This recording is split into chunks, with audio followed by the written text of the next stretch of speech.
Révolution culturelle du bronzage, que je peux développer un peu après, elle est datée historiquement en Occident et en particulier en France des années 30 et en particulier, je dirais, des congés payés, donc de 36,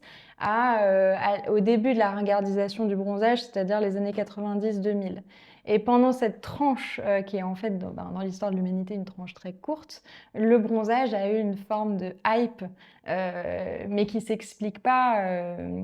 pour des simples raisons justement esthétiques ou liées à la beauté, parce que l'histoire de la beauté est toujours liée à des conquêtes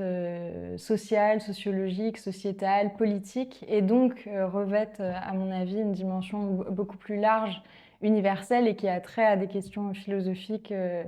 la métaphysique, le rapport au religieux, etc. Et en l'occurrence, ce qui s'est passé, la bascule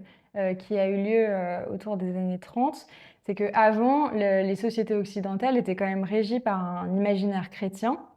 et que dans l'imaginaire chrétien, la blancheur est associée à l'idéal de vertu, de pureté, de virginité, etc.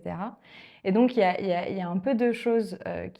qui jouent en parallèle et en faveur du bronzage. La première, c'est la sécularisation de la société. Donc d'abord, en 1905, la séparation de l'Église et de l'État, et puis ensuite, plus tard, une sécularisation de la société et pas seulement des sphères de pouvoir. Donc l'imaginaire religieux est plus l'imaginaire dominant.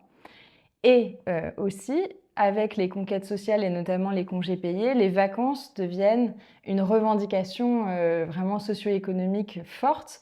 Et donc avant ça, ceux qui étaient bronzés, c'était ceux qui travaillaient dans les champs, donc qui venaient des classes populaires, donc le bronzage était plutôt décrié.